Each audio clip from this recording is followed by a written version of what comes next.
Welcome back, everybody. Today we're going to talk about Incubus's awesome Talk Shows on Mute off of their great album, A Crow Left of the Murder. Let's get right into it.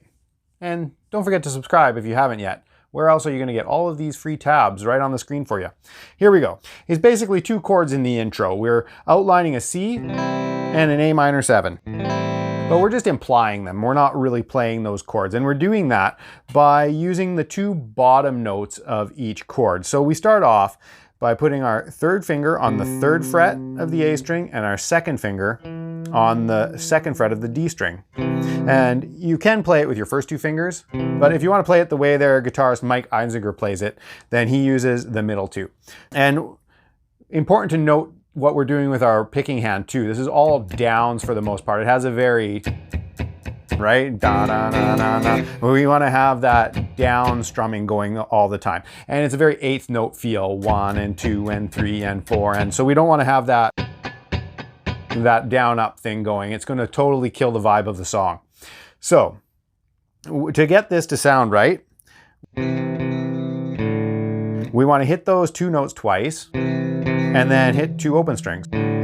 So that really adds to the dirtiness of the riff. So we want to hit those twice, release to those open strings and hit them twice again. And then we're going to go up and hit an open G, come back down to the 2nd fret of the D string, and then hit those open strings again.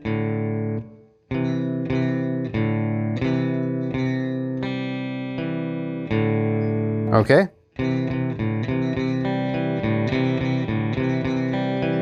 And we do that twice for the first two measures. And then we switch to what's going to outline our A minor 7 chord. And we're doing that by, again, just using our two bottom notes of that chord. So the open A and the 4th string on the D. And we're going to repeat that same pattern where we hit that dyad, the two notes twice, and then the 2 open strings, and then again twice, followed by those same strings, open G, D string on the 2nd fret, and then those open strings again.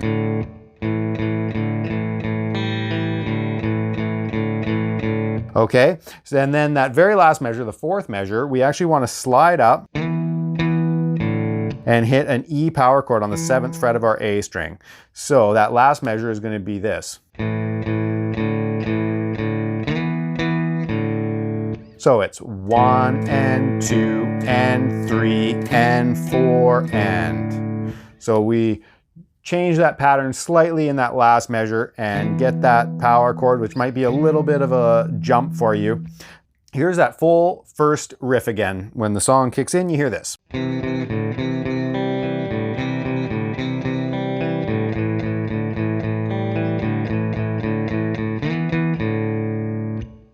And now, the only thing to really note about that is when the song first starts, that riff comes in and everything's kind of ringing together. It's just... And then after he plays it twice, it kicks in the same thing, except we're going to palm mute it a little bit to get a little bit more of a muted sound. And then you just want to take that palm mute off of the last 3 notes of every measure. So you're going to go palm mute, and then take it off. Okay, and it'll sound just like the album.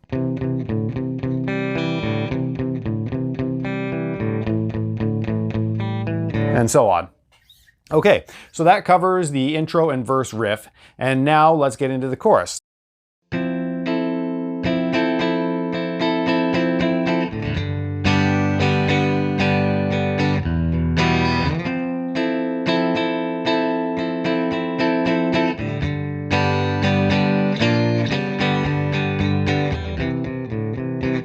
The chorus is pretty cool. We slide up to an F major 7 chord. So we're gonna hit our 8th fret on the A string, and then we're going 10 on the D string, 9 on the G string, and 10 again on the B string. So we end up with this chord. It's a really nice chord.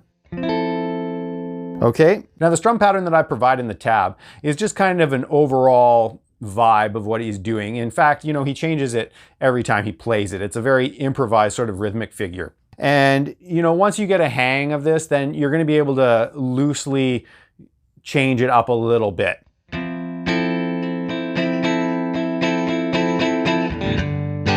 Okay, our next chord is going down to a basic G bar chord. So we've got our 3rd fret, 5th fret, 5th fret, 4th fret, and then 3rd fret and 3rd fret. Nice big bar chord. Okay, so we're gonna transition. 1, 2, 3, and 4, and 1, and 2, and 3, and 4, and a 1, 2. Okay, so there's just a couple of little open strings in there to transition those chords so that it sounds nice and smooth. When you hit this 3 and 4 and 1, so you just wanna get a quick little down up on some open strings.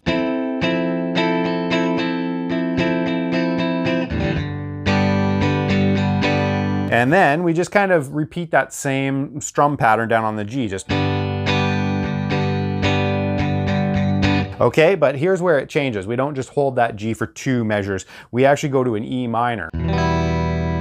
But we're going to do that, probably the trickiest little bit of this rhythm. That E actually changes on the upbeat of beat 2. So it's not just a 1, 2, 3, 4, 1, 2, 3, 4, right? It's not just dead on that downbeat. We want to change it on the upbeat of 2. So let's just slow this right down and just strip the strumming right down so that it's dead basic, just so that you understand where you're going to feel to change that.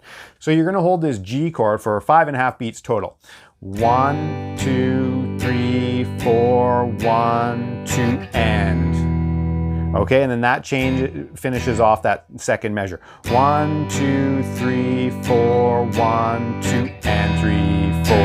And then we go back up to our F major 7.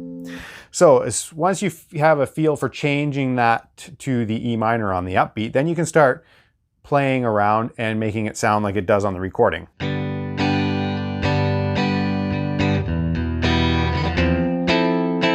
Okay, so again, at the end of that 2 measures, I put a little down up strum in there just to kind of smooth out the transition.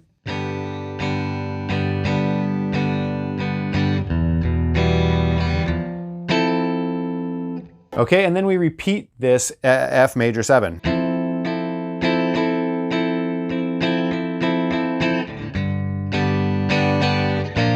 Okay, and now we're going to go up to a B flat that second time around.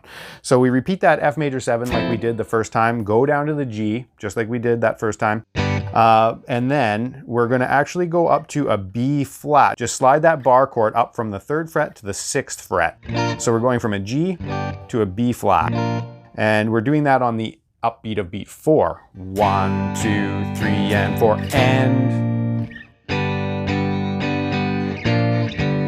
It's just a quick 1 beat. So that may be the second trickiest part of the rhythm to get down. 1, 2, 3, and 4, and 1, and 2, and 3, and 4. Okay, and then that's the chorus riff. I'll just do that one more time.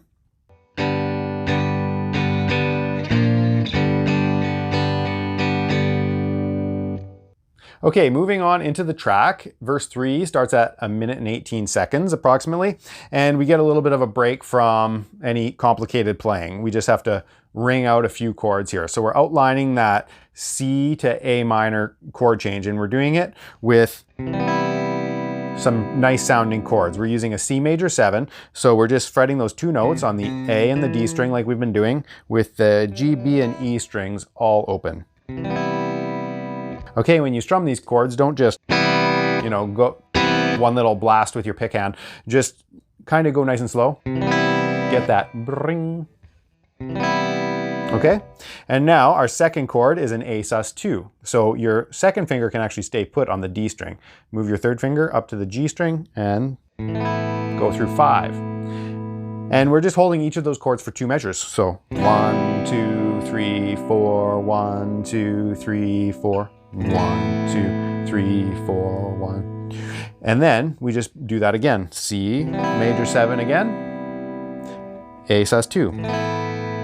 And we just have to tack on our little E power chord up at the 7th fret on the end of that A sus2 the second time around, because then that leads into our main riff again there, starting the 4th verse. We've almost went through all the rhythm, but going sequentially through the track, there's a couple little minor things here that we have to touch on. So underneath the solo, the first half of the solo goes underneath these jangly chords, the C major 7 and the A sus2. And we do that twice. And we don't put in the E power chords at the end. We just ring those chords twice, and then we go directly into the chorus riff. And we play the chorus riff all 100% the exact same as we do in the chorus. The only thing that changes is we don't go up to the B flat at the end. So rather than having that at the end, you're just going to hold 2 measures of G. And then we repeat the chorus riff because it goes into a chorus there at that point in the song after the solo.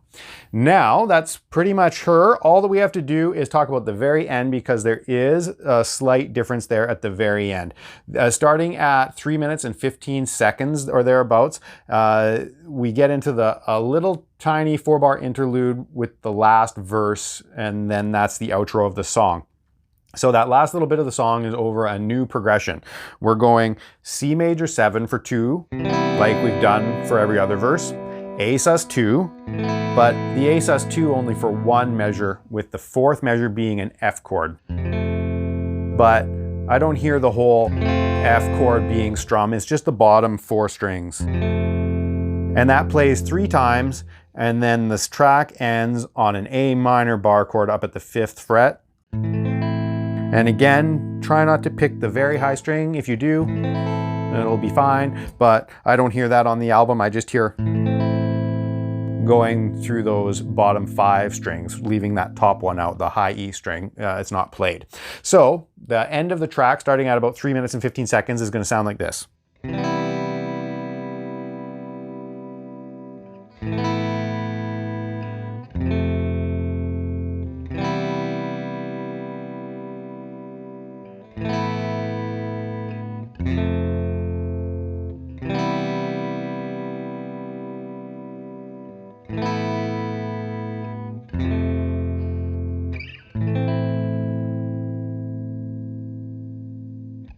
And there you go, there's the rhythm parts.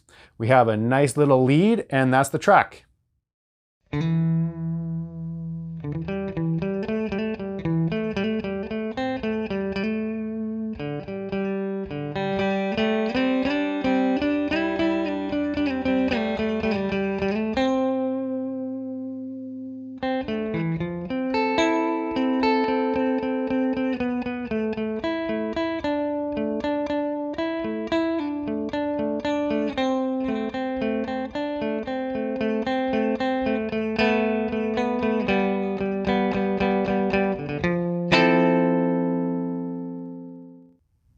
So the solo is very melodic, a lot of nice melodic ideas in here that aren't too hard to play. So we're going to base this, we start off in what we could view as the A minor or C major pentatonic box. So commit that to memory.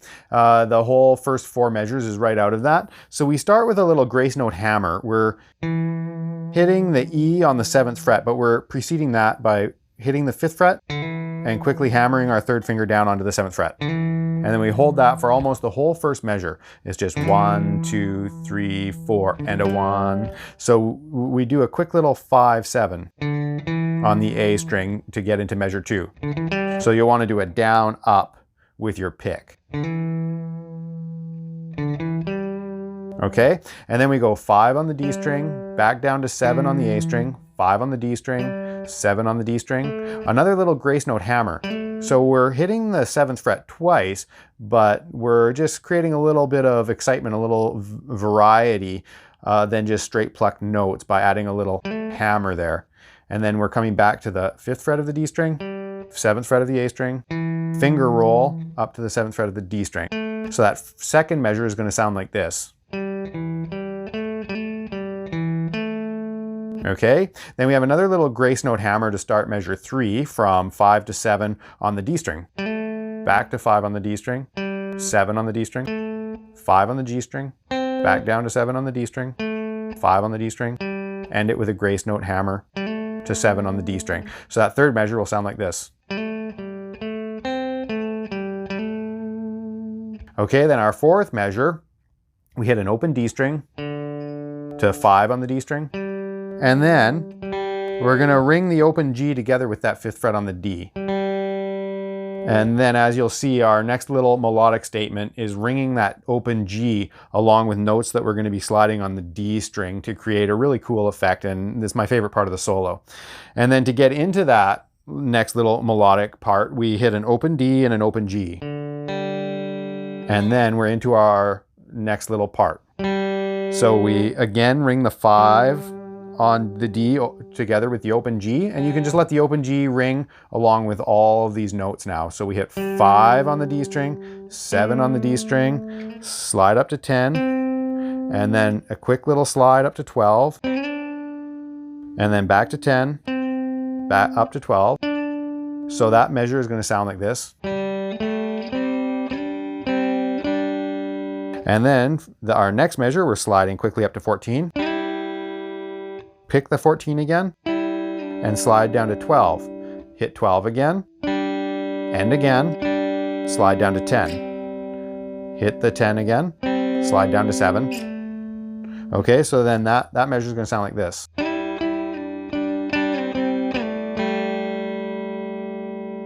And then to finish this off, the last note in that what would be our 6th measure now is repeating the 7th fret and then sliding down to the 5th fret, back up to 7, and ending on the 5th fret of the G string. So that whole little sliding along the D melody is going to go like this.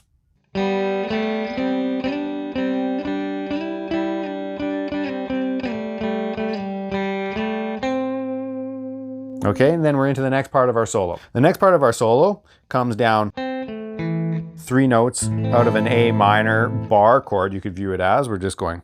And then we can switch to our F major 7. And we're just arpeggiating notes out of that chord. So we're hitting the 8th, 10th, skip a string, up to the 10th on the B string, back to the 9th on the G string. And then we repeat the 10th frets. We go 10 on the D string, 10 on the B string, back to the 10 on the D string. So that measure. And then we keep picking that 10th fret. And we fall down to the 9 to the 7. 1 and 2 and 3 and 4 and let's put those 2 measures together.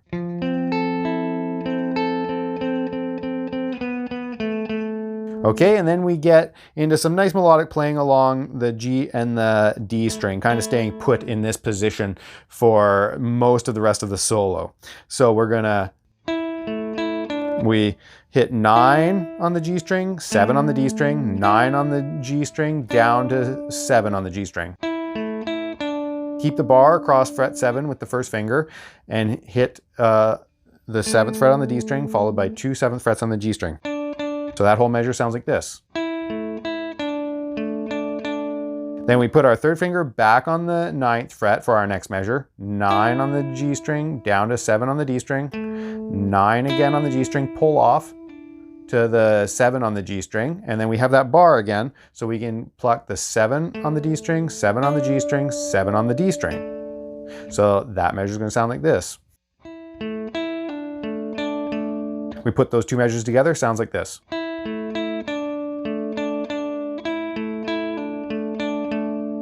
Okay, next measure, keep that bar, and we go 7 on the G string, 7 on the D string, slide down and hit 5 on the G string.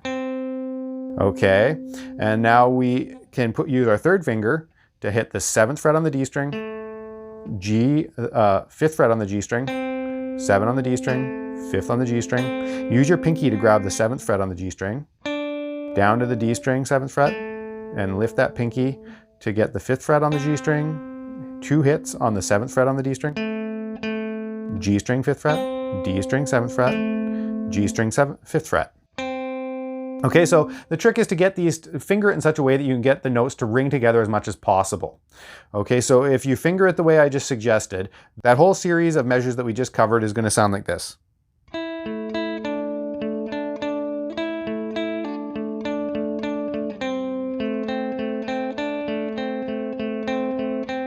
And our last 2 measures of the solo, we hit our 7th fret of the D string, and then we want to slide our first finger all the way down to the 4th fret. That's quite a big stretch, probably for a lot of you if you're new to this whole lead guitar thing. So you might want to switch to your pinky there if you want to. But I know that I've watched some live footage. Mike does that stretch. And if you're trying to get everything to ring together, it's very natural just to slide that first finger down and keep that 3rd finger planted so that everything keeps ringing. But whatever you suit your hands, don't hurt yourself. But the last 2 measures is going to do this. We hit the 7th fret on the D string and then ring these together. The 7th fret and the 4th fret on the G string, ring them together. And then pick them apart where we're going 7th fret on the D string, 4th fret on the G string, and then 7th fret on the G string, or on the D string, sorry. And then we drop our from our 3rd finger to our 2nd finger on the 5th fret. And we have this nice little major 3rd interval, and then we can just finish off the solo by hitting that. And then we get into our chorus riff again out of our solo. So again, I do a little open D string to smooth out the transition from this last dyad that we have, and make it sound nice to get back into that chorus riff. There's all the parts you need to know. I hope you enjoyed this guitar lesson and learning Talk Shows on Mute by Incubus. Don't forget to hit like and subscribe, and tune in regularly to see all your favorite tunes with full tab on the screen. I'll see you soon.